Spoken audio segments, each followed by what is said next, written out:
Before this story even begins, imagine this: a lonely road, a broken down house, and a woman who hasn't spoken her secret out loud in years. Then a traveling cowboy says 5 words that change everything. I can stay a week, if you need someone. What happens next is not a love story you expect, it's the one you feel in your chest. If you love deep, emotional Western stories with twists that hit hard and endings you'll never forget, subscribe now and stay with this channel. Because stories like this don't just entertain, they stay with you long after the video ends. Narrative.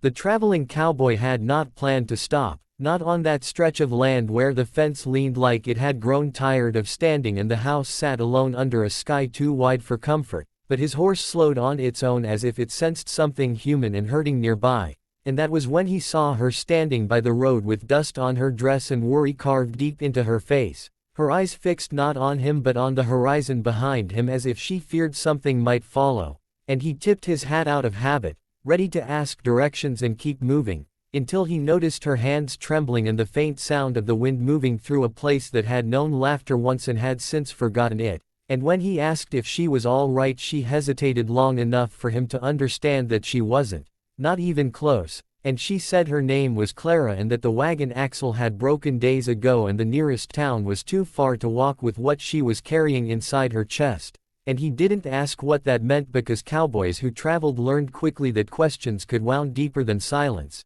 So instead he said he could help fix the axle before sunset. And she looked at him with disbelief sharpened by loneliness. And that was when he added quietly, I can stay a week, if you need someone, not knowing why he said it. Not knowing that those words would tether him to a past he had been running from and a future he never thought he deserved, and she swallowed hard before nodding as if accepting help meant accepting weakness, and she led him back to the house where the floor creaked with old memories and the walls carried echoes of a man who had once promised forever and then vanished into the earth without explanation. And over the next days the cowboy, whose name was Luke though he rarely used it, fixed what was broken with his hands while Clara tried to fix what was broken inside herself, and nights came where they shared meals in near silence broken only by small truths, like how she had once loved music and how he had once loved a woman who taught him not to stay anywhere too long, and slowly the house began to breathe again. But the twist came when Luke discovered a fresh grave behind the barn and realized the man Clara spoke of in past tense had not died of sickness or age but of something darker that Clara blamed herself for.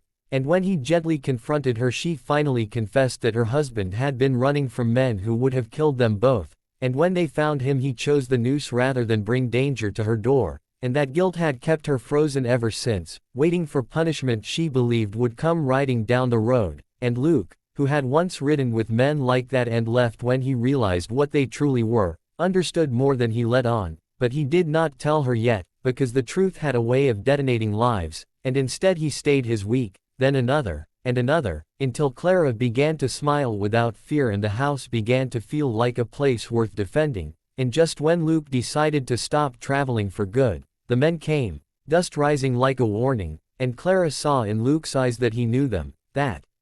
he had once been one of them, and the betrayal cut deeper than any blade because trust, once broken, does not bleed quietly, and Luke admitted everything, that he had ridden hard and hurt people before choosing a different road, that he had stayed because he wanted redemption but also because he loved her in a way that scared him. And when the men demanded Luke ride with them again or hand Clara over as leverage, Luke made a choice that proved he was no longer the man he had been. Standing between Clara and the guns with nothing but truth and a resolve forged by loss. And the fight that followed burned the barn and scarred the land but spared the house. And when it was over Luke lay bleeding and Clara held him, realizing that help had not arrived to punish her but to free her. And the final twist came weeks later when Luke healed and prepared to leave once more, believing love meant not staying, only for Clara to stop him at the road and say she was done being the woman who waited for loss. That if he was leaving, she was going with him, because sometimes salvation doesn't come from staying still, it comes from choosing to walk forward together. And as they rode into the horizon side by side,